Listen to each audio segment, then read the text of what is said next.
Palakkad RSS പ്രവർത്തകൻ ശ്രീനിവാസൻ വധക്കേസിൽ PFI നേതാവ് പിടിയിലായ സംഭവത്തിൽ ഷഫീഖിനെ NIA കസ്റ്റഡിയിൽ വിടാൻ കൊച്ചി കോടതി 7 ദിവസത്തേക്ക് വിടാനാണ് കൊച്ചി NIA കോടതിയുടെ വിധി. കൂടുതൽ വിവരങ്ങളുമായി ചേതൻ ചേരുകയാണ്. ചേതൻ, വിശദാംശങ്ങൾ.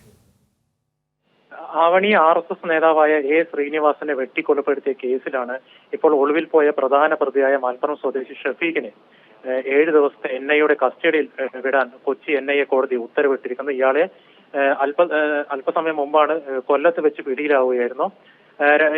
ഈ സംഭവം നടക്കുന്നത് 2022 ഏപ്രിൽ 16-നാണ്. പട്ടാപ്പകൽ ശ്രീനിവാസനെ അക്രമി സംഘം PFIയുടെ അക്രമി സംഘം വെട്ടിക്കൊലപ്പെടുത്തുകയായിരുന്നു.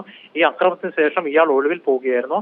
ഇന്നാണ് ഇയാൾ ഈ കേസിൽ പിടിയിലായത്. ഈ കേസുമായി ബന്ധപ്പെട്ട് 71 പേർ തിരിച്ചറിഞ്ഞതായാണ് ഇപ്പോൾ NIA കോടതിയിൽ വ്യക്തമാക്കിയിരിക്കുന്നത്. കേസിൽ ആദ്യ കുറ്റപത്രം ഈ വർഷം മാർച്ചിലും കഴിഞ്ഞ വർഷം മാർച്ചിലും രണ്ടാമത്തെ കുറ്റപത്രം നവംബറിലും NIA സമർപ്പിച്ചിരുന്നു.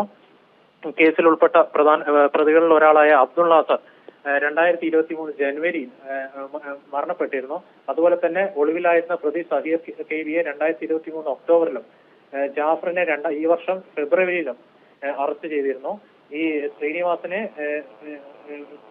കൊലപ്പെടുത്താൻ നിർദ്ദേശം നൽകിയതും അതുപോലെ തന്നെ ആയുധ പരിശീലനം നൽകിയതും ഇന്ന് പിടിയിലായ ഷഫീഖാണെന്നാണ് ഇപ്പോൾ NIA കോടതിയിൽ വ്യക്തമാക്കിയിരിക്കുന്നത്. ശരി, ചേതൻ സാജനാണ് വിശദാംശങ്ങൾ നൽകിയത്.